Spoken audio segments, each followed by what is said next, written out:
they want. And that's what we've seen over the last couple months, over the last couple years. On top of that, not only do they have us out of security, not only do they have us out of money, we're living one step away. 100%. So Lee, all that they're doing, it's not the propaganda that Russian uses. Propaganda is very simple. They take a fear that people have. Right now, we are all afraid of financial ruin because 208 million people, 80% of Americans don't have enough money for an emergency. So the majority of people are a little afraid that if they're walking down the street, that they're like, shit, this emergency might wipe me out. So they take that fear, and what Trump did was he stoked it into anger. Hey, you're afraid? You're afraid of financial ruin? Well, you know why you're near financial ruin, right? It's those people that keep coming into our country. You know why you're near financial ruin, right? It's those people whose politics you don't agree with. And then so people said, oh, nice. They took their fear and they turned it into anger because they said, nice, screw that person. They took my future. They took my identity. And then it went from fear into anger to hate. That's exactly what happened. Fear, anger, hate. Broski, we're just talking about what happens with propaganda. This is what happened. People did not have enough money because since 1980, our productivity skyrocketed. Our CEO's money skyrocketed, but worker pay stayed the same. And because the same people that paid us, because here's what it is, who's in charge of the jobs? The ultra wealthy. Who's in charge of the political process? The ultra wealthy. Who's in charge of the media? The ultra wealthy. Who's causing all the problems? It's not immigrants. It's not left or right. It's the ultra wealthy. Because essentially they want these problems to continue to perpetuate because they make money off of it. If any regular Americans were in charge, we'd be able to figure this out because we don't want the problems to continue. So, but what they do, what the people in charge say is go, oh man, there's 1,000 different issues going on. There's a job crisis. There's a housing crisis. There's a healthcare crisis. There's climate change. There's foreign wars. How can we possibly fix it all? When all of those problems stem from one major issue up top, and it's the fact that the ultra wealthy control everything. They control the jobs, which is our salary. Our jobs are tied to our healthcare and our retirement. They also have owned the political process. The politicians are just middlemen for the billionaires. Both parties are two sides of the same coin, and that coin is in a billionaire's pocket. Political parties are like good cop, bad cop. Just because I join a movement and speak with them doesn't mean I believe absolutely everything. I think that's what they're doing. I think that that is like one of the main tenets of what we all need to come together is that it is pretty difficult to see that when this administration is doing very socialistic, I think it's because we don't see fair criticism. I also don't like the left politicians. So it's like, I would make the same videos that say the same thing. So if you go on Take It Back, you'll see very clearly that it's both sides that are the problem, that it's not one or the other, that literally corporations control either of them. What I actually find impressive is what MAGA has done over the last 10 years, because they've literally created a culture shift. They used shared language, MAGA, and Let's Go Brandon, shared acts, wearing the hat, going to the rallies together. And that shared language and shared acts gave people a community to be a part of. I think it's incredibly impressive. It just is the main tenet of that community was to dislike other people, was to point the finger at other hardworking Americans. This group is almost the exact same, except we are not pointing the finger at hardworking Americans. Anybody that is worth less than $35 million is part of the 99%. That's the cutoff for the 1%. 35 million. And even then, I'm barely even talking about the 35 million. I'm talking about the 100 million and the billionaires. KZ, I'm not talking about socialism at all. What socialism is when a government buys into a private corporation in order to redistribute the profits away from the shareholders towards the people that actually did the hard work, which, doesn't sound like a bad thing that the people who do the hard work get their fair share. But that is absolutely not what we are. And I only bring that up because if you look at it recently, Trump used all of our money. Trump said, "Hey, Americans, I'm going to take your tax dollars and buy Intel with it." But we didn't get to say yes or no. He just went and did it. So that would be the government literally picking winners and losers in the private market using American taxpayer dollars. That is a main tenet of socialism. But what we are talking about is actually more competition. So what I said earlier that you probably weren't here for was that the main issue is that the ultra wealthy took over the levers of power in our society. The lever of powers are three different things. The first one is economics, the economy. Now, the ultra wealthy usually have a lot of power over the economy. So that's not anything that's too crazy.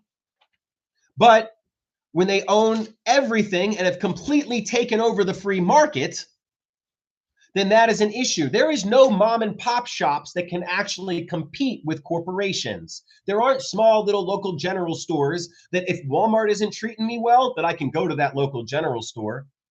I'm almost 40 years old and I think I've seen one local general store. And then add to that, there are barely any more grocery stores, hardware stores, pharmacies, newspapers. There used to be community banks. All those things are gone.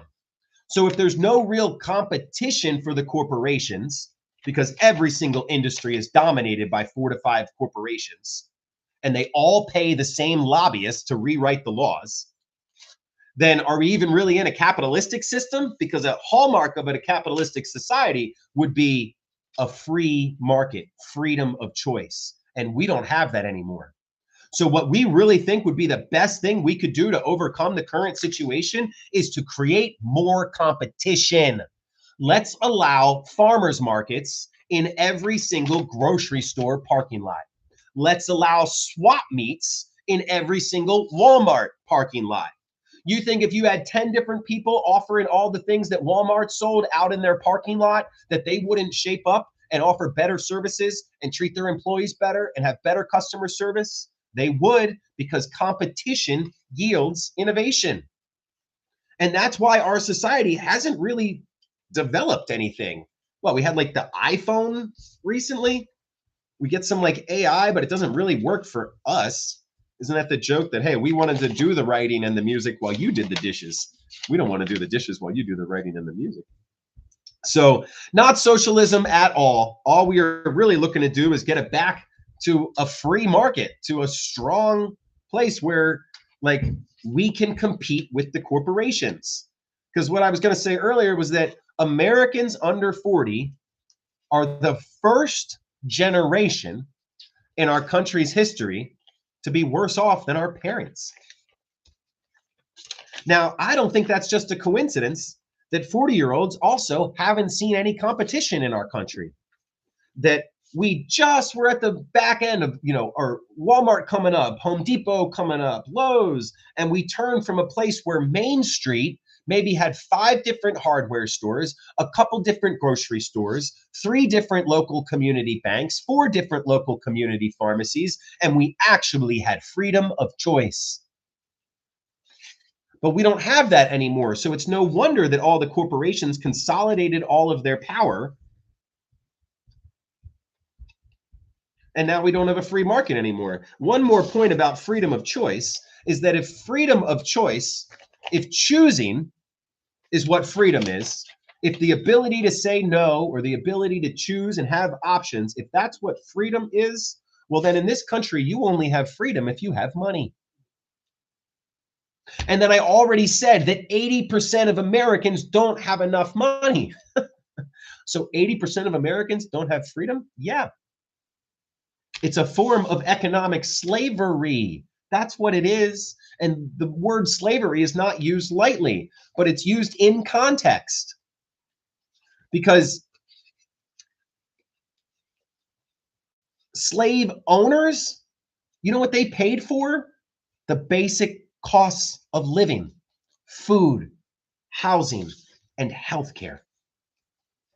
And so if you are now trading all of your time and all of your energy for only the three things that slaves also got for free: housing, food, and healthcare, then the only difference is that you get to choose who you work for. That's it. So I know that it's probably extreme to some people, but I bring it up because the analogy is spot on. Um, I thought that was more on a state by state basis, Defiant Daughter. I didn't realize. Yep, they just call it a job. That's where I hate that we call it a job. We should call it go in to make money, because that's what we're doing. We're just going to make money for somebody else. We all need to recognize that. That's exactly what's happening. And if somebody wants you to go and make money for them, then they should pay you more than enough. Because that used to be like the deal. It was like, all right, I'm going to go into business for myself and I am going to be able to have food, housing, healthcare, and anything I want over and above that. And then, yep, there you go. There you go, Ritual Rambler. And then what happened is corporations came in and they said, all right, we need to make these jobs more desirable than going to work for yourself, right? So that's what happened in the 40s and 50s and 60s. They made jobs more desirable than going to work for yourself. So people were like, sweet, this job thing is awesome. I get some security because I'm a business owner and it is scary. Always having to, in the back of my mind, oh, could this end soon? Good morning, Jimmy. So if you got a job, then you don't have to worry about that as much. So it really is nice. But the reason that I knew a job was never viable for me is because they don't pay us enough to live. It's insane. So now it like flipped where, okay, these people that don't have a job, they're in such a great American economy that everybody helps build that if they go into business for themselves, they're easily going to be able to afford food, housing, and healthcare. So we need to not only offer food, housing, and healthcare, we need to offer retirement. We need to give them bonuses. We need to make sure that only one member of the family needs to work. What's crazy? 40 and 50 years ago, Americans on average only worked 20 hours a week. Now we work on average 80 hours a week. Because if it was just one, if you could have a single income household, if you could have my grandfather, 3 kids, a wife, a house, 2 cars, and he was a pinball machine fixer. That was his job. He went to bars and fixed pinball machines. So that was like the bare minimum. Is if you are going to hire somebody else, if you're going to use somebody else's talents to make money, well, you better pay them enough to live. Because if you don't, they're just going to go into business for themselves. But then over the last 50 years, they made it impossible to go to business for yourself. They made it so that no competition could actually come up and compete with the corporations. And then so once that happens, then they don't need to keep paying us a living wage, because the alternative, which would be leaving that job and going into business for ourselves, has also become unreachable. That's great, Yvette. I'm like a week behind for everybody else, so we apologize if they are taking a while to get to you. We had to order some more. I'm just waiting for those to get here, and as soon as we do, I'll go like crazy and send out the rest of them. But thank you for reminding me, Yvette, what we are doing. If you are feeling this too, if you are sick of the situation that we're living in, the divide between left or right, just order some stickers, because what we're doing with Blackout the System is this is a way to build a community. That's what we need to do first. If they've divided us so much that we're like, screw those people, screw those people.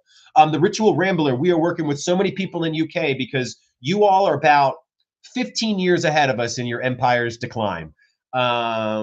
It has been crazy to watch the parallels, but there is, it's like the AOI or the antidote. They are a very awesome channel that highlights employee-owned businesses.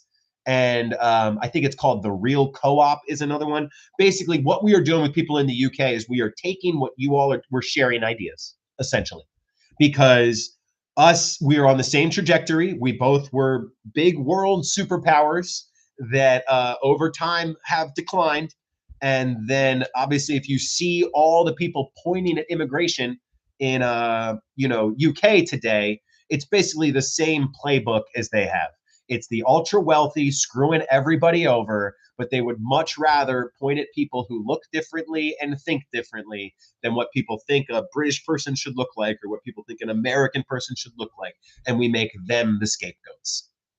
And I think what everybody is figuring out is that, all right, for those of us that see through the lie, how do we fix it?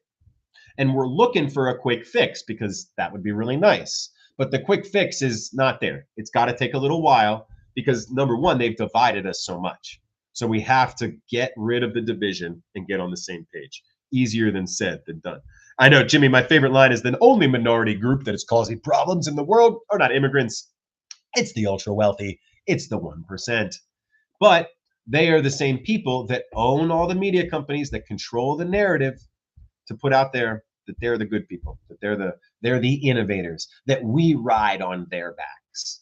But I'm going to go through two things real quick. Number one, they need us more than we need them, literally. Let's talk about what each group brings to the table. The ultra wealthy, what do they bring to the table? Their wealth. That's it. They bring some money. 50, 60, 100 years ago, we couldn't have figured out how to get that same amount of money that they have. $1 million, $10 million, holy cow. Now we bring together 100,000 of us through crowdfunding. No, 2 more days. 2 more days on Friday. So we do blackout Fridays leading up to the big one. So the two group, the ultra wealthy, they just bring money to the table, capital and organization. It used to be really difficult for us to find those things because we weren't connected like how we are now. So now we can find that money, we can find that capital, we can get that organizational structure. It's not so difficult. So what the ultra wealthy bring to the table, we can now replace. Let's talk about what we bring to the table and what the ultra wealthy need. When somebody's super rich and they're doing great in their one location, but they want to open up a second location, they need to hire other people, other human beings. When somebody is a home builder and they want to go build 100 homes in a week rather than 10, they need to hire more people. Or I don't know, when somebody's delivering millions of packages every single day, they have to rely on other people to deliver those packages.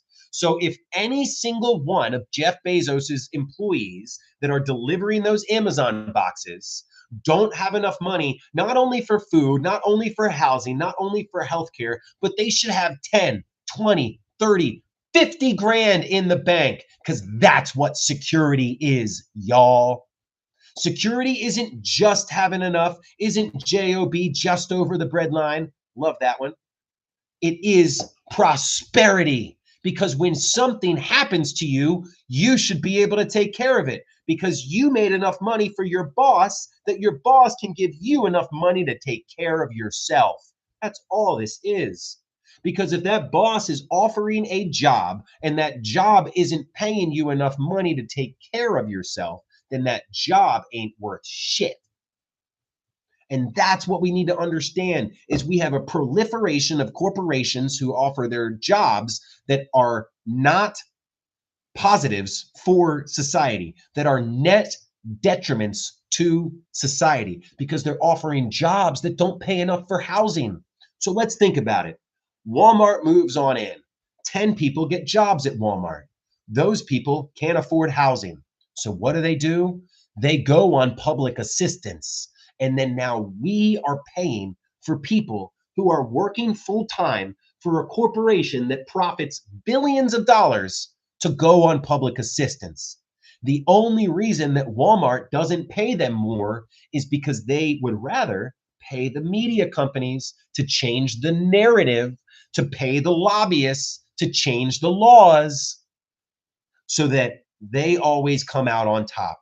And who pays for it? We do. because it's billionaires taking advantage of the public good, taking advantage of the common good so that they can to stuff their pockets.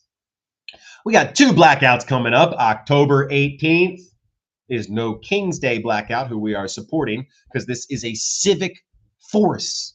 This is 1,000 people that all know this is the moment to come together.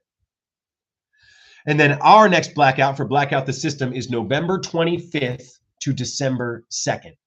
Well, Donna Jean, that's what's so hard, because it may have they see these people that are working harder than ever. And what's crazy is we've all had that job where we've got there early, we've stayed late, we made the place run. But then we go and ask for a raise. And what do they always say? There's not enough in the budget. Oh, there's not enough in the budget this year, Johnson. Oh, what do you think, Johnson? Money buys happiness? No, but money buys housing. Money buys food. Money buys health care. And that's what they do. They make us feel bad for asking for what we need, when we should never be in a situation where we're begging for enough for food, housing, and healthcare. That should be the mother effing baseline. Absolutely. I never thought about that on it, because we've been told for so long that those politicians are the ones in charge. And what's happened, that's what's been so insidious. The change in our society usually should have taken 100 years. My life should be somewhat like my father's, somewhat like my grandfather's.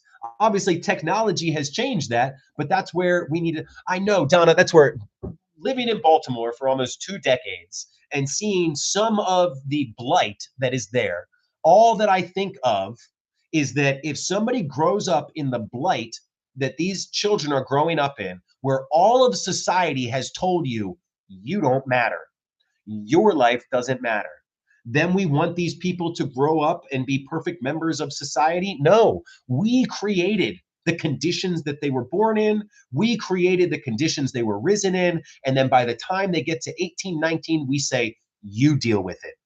Let's think about this. We are all products of our society. A baby is born and they don't decide what zip code they are born into. They don't decide what state they are born into, even. They don't decide whether their parents are people who are educated or whether their parents who are people who hate education. They don't decide how much their house is worth, because the worth of their house is going to determine how well funded the school that they go to is. Let's say that again. Zip codes are one of the biggest determinants of how successful you are in life, because our school funding is based on the property values in the zip code you were born in. So let's go back to my hometown, the inner city of Baltimore, and those people that are born next to buildings with no windows, next to buildings with no houses, then are going to schools that are not well funded, and then they try to go and get a job. And of course, there's no jobs in the area because we've let them down every step of the way. But then what do? We blame that person. You should have gotten more skills. You should just move somewhere else. When we're completely ignoring that we are the ones that created the society that they are now a product of. And then, Annette, that's a great question. You know what they would turn around and say? A poor person never gave you a job, right? And that's where we have to learn to understand that what is coming next, because that's the big thing behind all this. So I've talked enough about the issue. Let's talk about the strategy behind this. Oh, Ritual Ramberly, you are so right. It is insane to me. It's one thing if you're working 60 hours for yourself. Now, I started my own business. I worked my ass off, but it's because I said to myself, man, I am so glad I don't have to do this forever. I know I'm building something for the future, for myself, for my community. It's been so amazing. And that's where we trick people into doing it for others. So what they did, actually, my favorite analogy around this is that it's like a bunch of people in our country wanted to speed and just go as fast as they wanted to in their cars. So what they did was they all bought really nice cars. They all went to their local lawmakers and paid them off. And now they have these special cards that said they can speed. Now, obviously, that's bad for all of us. So what's the next step? They go ahead and they make movies, music, and television show telling us how cool speeding is. That is what is happening in America. The small group of people want to do something that harms all of us. So they go and they get the laws changed behind our back. We can very easily see that speeding through our communities is bad, but they own all the music, all the movies, and all the television that tells us speeding is good. So even the half of us that see that speeding is harmful have the other half of the people in our neighborhood saying, whoa, those speeders are cool. And you're like, no, your taxes are higher. Your kids have a bad education. Don't you see these trucks flying through our neighborhood every single day? Those trucks are only going so fast, not because they care about the safety of our kids, but because that billionaire wants to make an extra dollar today at the expense of the safety of our family. That's what's going on. Why is commerce always put above our communities? Why? One of the main things is obviously we all depend on Amazon and UPS and FedEx, but why do these huge trucks speed through our neighborhoods? Do you know why? Because in all of American society, the business is put over the person. Commerce is more important than community. We'd rather take a couple of trucks hitting some people that live in that neighborhood as long as we're keeping our profits up high. And that actually really comes back to the main goal. That's why there are so many successful corporations and not a lot of successful employees, because their whole plan is to put commerce over community. If we actually had an economy that worked for us, wouldn't we have housing that's more affordable? If housing is a goddamn thing that humans have to live, and this capitalistic economy was so smart, and the invisible free hand which moves people towards the need, well, if there's a demand, then they will create the supply, right? Well, there has been a demand for affordable housing for almost 2 decades. Where is this beautiful invisible hand that's coming in? It's not there because it never worked for us. And that's where the reason you can tell it never worked for us. Look at the stock market. The stock market is straight on up. That's because employers keep getting richer. That's because corporations keep enriching themselves. But then why is it that 80% of Americans can't afford a $5,000 emergency?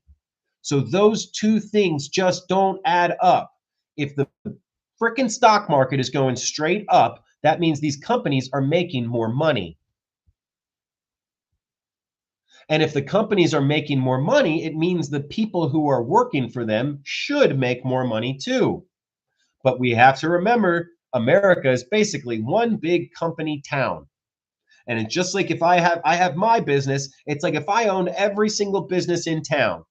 So they're working at the tire shop and they say, screw this, I'm going to go work somewhere else. And I laugh and say, that's totally fine because I own that too. And we're going to treat you just as poorly. We're going to treat you just as bad, because what they figure out, because Rachel Rambler, so I went through kind of a little bit of the strategy, but the language is the most important part, because they took everything about working class power, what should have been what the American flag stands for, and they made us reject it out and out. Obviously, it began with the Red Scare. Great having you, Jimmy. It began with the Red Scare in the 50s and 60s. And then what ended up happening is that they realized that things like unions were our biggest power, where it's basically saying, man, instead of me going to the boss alone, let's everybody in my company go talk to the boss and it will probably work better.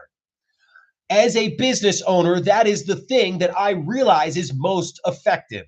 I not only pay my employees because I want them to live happily and to have enough food, but I also pay them enough so that they will hopefully not feel the need to collectively bargain against me. Collective bargaining is our most powerful tool. So what they have done is they have gotten rid of everything and anything that could make us come together. And one of the worst things they did, Ritual Rambler, was they took the language and they turned it against us. You even saying the words, I'm a massive socialist, I go, not because it's a bad thing, but because I know that 90% of Americans, when they hear that, will go, what? What? Oh! But here's where we talk about. What we are trying to show people is that we talk about practicality over ideology. Never start with an ism. Never talk about capitalism, socialism, communism, because people have their own ideas of what all those things mean, and it's been put there by the billionaire-owned media. What we are doing is talking about practicality first. Everybody loves a farmer's market. Everybody loves a swap meet, employee-owned businesses, co-ops, all of those things people have favorable views of. But if you tell them what side of the political spectrum they fall on, they might not like that because they have taken words and they've made them into potential fires. So that's where, as we are having these conversations with people, we have to understand that there is a minefield of words that if we talk about any of the underarching issues, where unless we continue to keep the focus on the fact that greed is the problem. So if we talk about immigration, left versus right, climate change, housing, foreign wars, well, they are just going to say, well, your side did this, or and my side did that, and your side did this, and my side did that. And that's where we have to stay away from that. What I always try to take it back to is, well, if we had more money, we'd be able to fix this. Well, if regular Americans were in charge and not people that want to continue perpetuating these problems, we'd be able to fix it. I go back to the fact that, hey, there are no more mom and pop shops. There isn't a free market when corporations own everything. Over 85% of companies on the S&P 500 have the same three top shareholders. So we have to understand that we are in a different, and that's the most difficult part. If you were born before 1980, life was one way, and this is confusing for you. If you were born after 1980, it's like, well, yeah, this is obvious how it's been because we've lived in a corporate hellscape our whole lives. And so language is the strategy because we understand that we have to incite a culture shift, and language is the only way that we can do that. We need to change their narrative. We need to push back against their narrative. They're not the billionaires, y'all. They're the hoarders.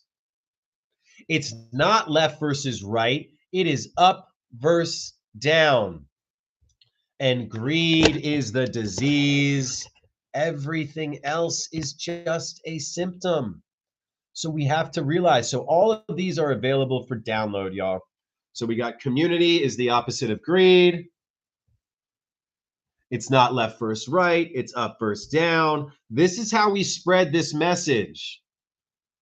We get it out there. This is one of my favorite ones. Look at the bottom. They're reaching for the money bag and they're jumping and falling into a cliff. I freaking love it. This is one of my favorites as well. Greed is the disease. You can't see, but everybody's on a life raft right there, looking up at the guy flying through on the magic carpet made of dollars. Y'all, we put this kind of stuff out there.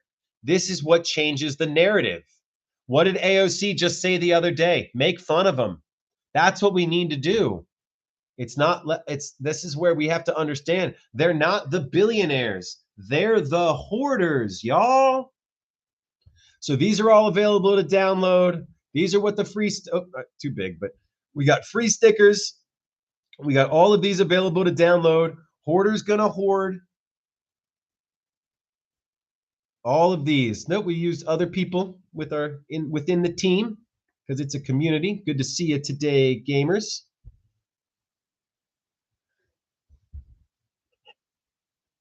And so that's where spreading this message, spreading this word, that is what we need to do, because it's only through shared language and shared acts that we can build our shared power. That's what the first steps are. That is what the blacking out the system is all about. because we will black out the system as much as we need to until we build a community large enough to rival the rigged system. Because greed is what we are battling, and community is the opposite of greed, literally. If greed means you only think about yourself, if greed means it's all about the individual, if greed means I got mine, F you, then community would be about all of us.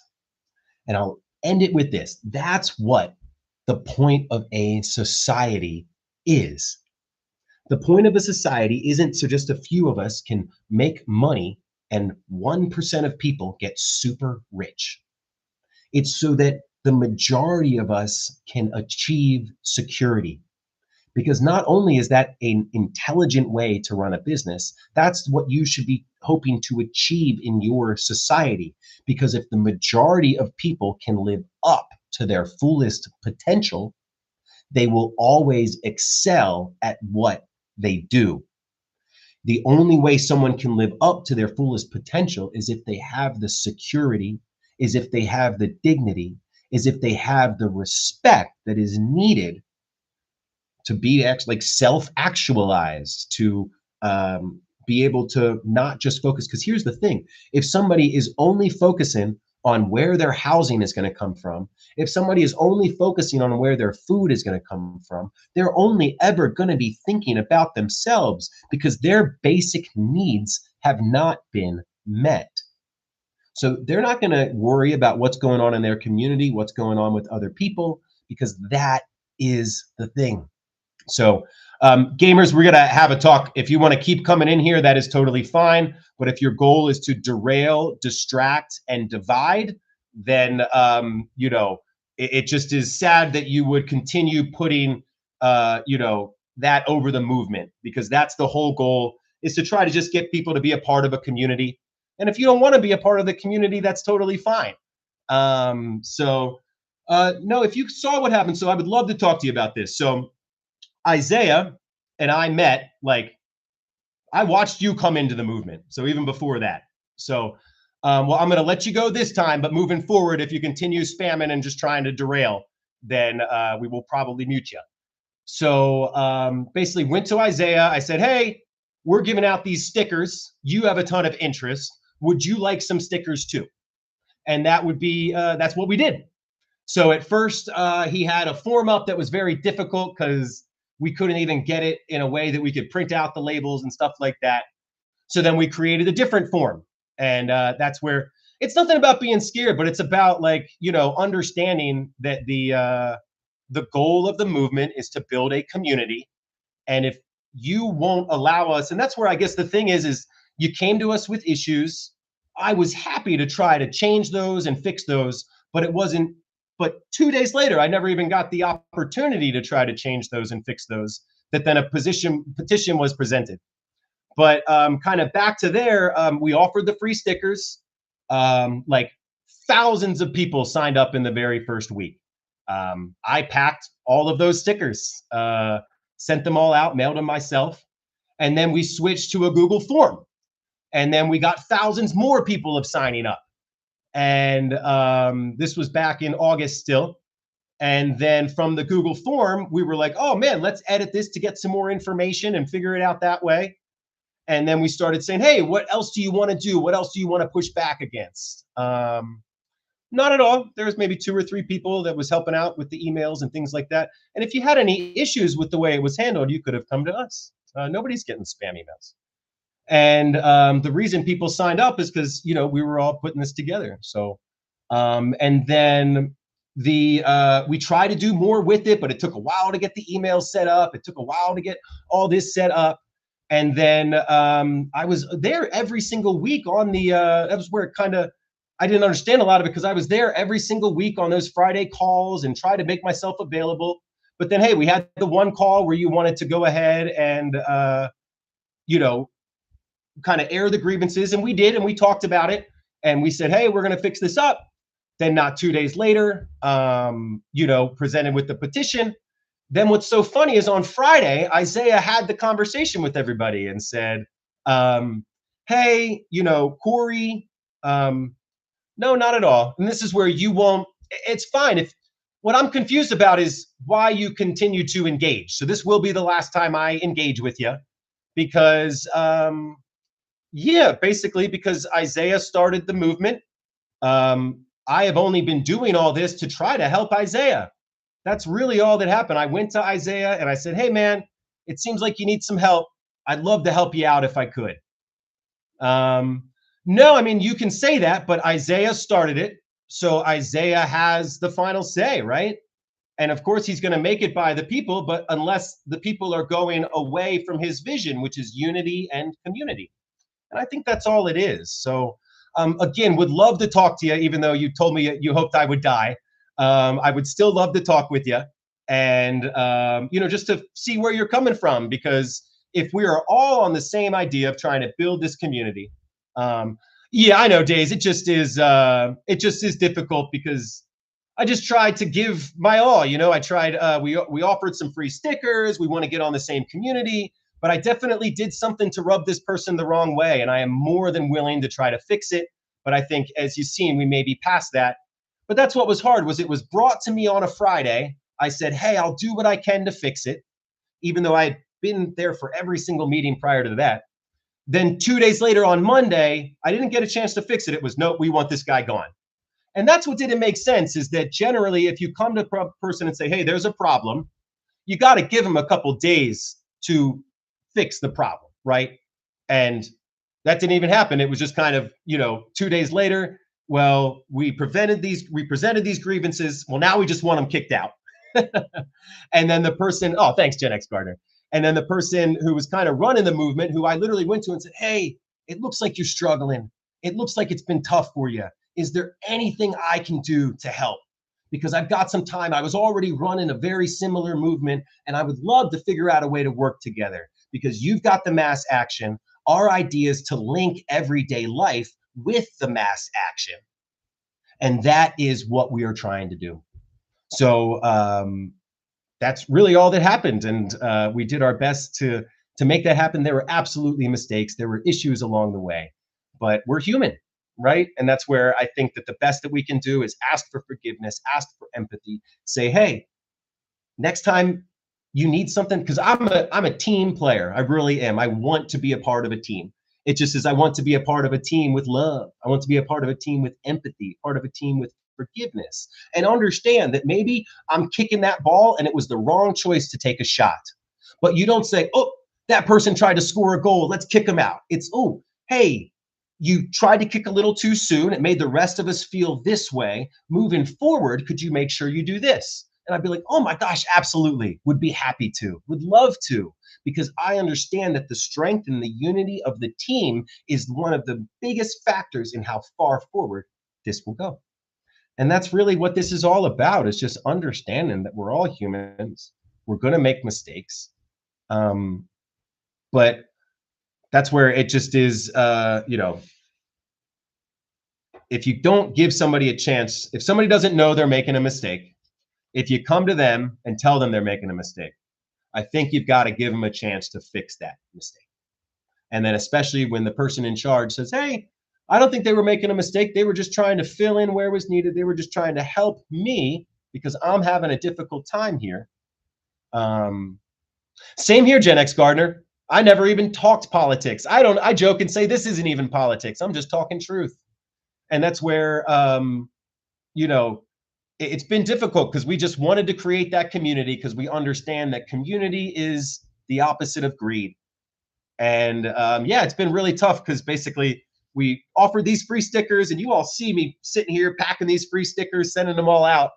And then, some of the backlash from that was difficult. So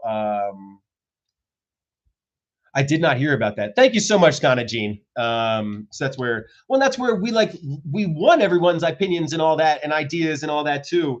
It just is, and we're not going to all like each other either, right?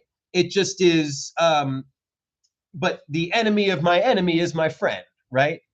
And that's where it's just tough when we try to all be on the same page, and it just doesn't work out that way. And I think it's just wanting to be given a chance, Hey, if I'm doing something wrong, You got to give me some time to fix it, and I am more than happy to fix it. So I don't know if you're there anymore, gamers, but appreciate you talking and engaging, and hopefully we can have a a non-public conversation soon, because we'd just love to figure out where that some of that pain is coming from. So absolutely, Ritual Rambler would absolutely love you to join the movement. Donna Jean would love you to be a part of this as well too.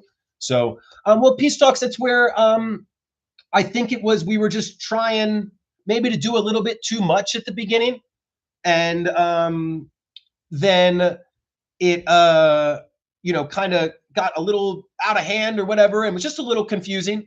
But we only tried to do so much because of the swell of momentum that we had from everybody. We were like, this is so cool, let's try to do this stuff. And then it was just difficult because the website builder we were using was tough to use, so we weren't able to create different emails and kind of get everything set up with all this. It was just a lot of stuff.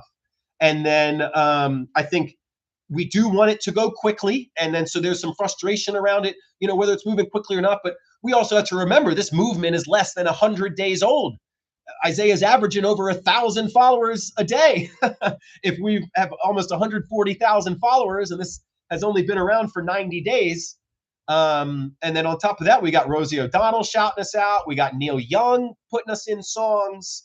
And, I think some of the frustration just came from that I can be a large personality, and that I'm just trying best to continue to move it forward. And I'm expecting to ask, get questions and things like that. And maybe I'm not being as clear as I should be, but I don't realize that I'm not being as clear as I should be. And I'm happy to be clearer if I can, but you have to give the person the opportunity, right? So I think that was all that it was. And the other issue is that the main person who started this just kind of ran out of some time. So me and that person who started this are really good friends. And even though we met, kind of at the beginning of all this, we're, two minds, two people of the same mind. So when he got super busy, I was like, hey man, happy to help, happy to do this, all that. And we really should have kind of disseminated that information to the group a little bit more, but it certainly wasn't anything malicious. It was just, I'm barely able to hear from him because he's so busy, taking care of his family, because they keep us out of time, money, and energy to even do anything about this, let alone think about it. That, we kind of came on in and we started to do all this, and it's difficult to do, right? I manage for a living, and it's always hard to get the idea in your head out on paper, especially the idea in your head out on paper to people who might not know who you are completely yet. Whereas I think that might have been our biggest issue, was that the leader of the movement knew who I was, but I should have, kind of introduced and made sure everybody understood my intentions and things like that. But that's where it's hard, because we sent out over 8,000 free stickers. Oh no, sorry, over 32,000 free stickers to 8,000 different people. And, try to make myself available as we could, but it's neither here nor there. There were definitely mistakes made. And I think it just is the difficulties surrounding all of that. So yeah, it's not like it's anything that we won't overcome, because so I think that blacking out the banks has been one of our main tenets so far. Move your money from corporate banks to credit unions. It's like one of the best things we can do to affect their power, because they get so much of their money and power from the fact that they are getting free money from lending out our money, right? Our savings accounts have 0.02% interest. And then once they get that, hundreds of millions of dollars from all of us, they lend it out to other places that they're now getting 4% interest on. So they're making $4 million a week on all of our money that's just sitting in their banks. And that's how we start. But that's where it's not going to just, we all have to understand this, that even if every single one of us did it, even if 10,000 people did it today, it still wouldn't matter, right? It has to be 10,000 people doing it, and then all of us telling other people too. And then telling them again the next week, and telling them again the next week. I know Firestarter, that's something I'm really looking at too. I saw somebody say, like, here's this $100, and that $100 gets spent by one person, and then it gets spent by another person and another person. And all along, as it's used by the card, It's been siphoned off and siphoned off and siphoned off and siphoned off. And it's crazy because then that money goes away from our local communities right into the coffers of the corporations that then use it to pay the lobbyists to rewrite the rules to continue to keep us down. It sucks. We're in a rigged system. And that's where we have to understand we're not going to fix it overnight. We have to build a community of people that understand that greed is the disease, that recruit others, and that reorganize their life. And that's what we're going to do. It was great talking with everybody today. I'm going to get going now. And I know it's so funny, but that's how we know if they're spending all that money on advertising dollars and we keep rejecting it and we keep rejecting it, we are going to make small little inroads. But remember, the small little inroads, whether it's taking money out of banks, whether it's doing blackout the system, whether it's having concerts and get-togethers or whatever it might be, they are our billboard for actual change. The blackout the system is great, but that's not going to cause actual change. What we are going to do is bring people in to change their habits long term, and that will cause actual change. Because changing shit for 1 week isn't going to do it. Sustained pushback is what we need. All right, everybody. Thank you so much for being here. I will talk to you all soon. Have a great day.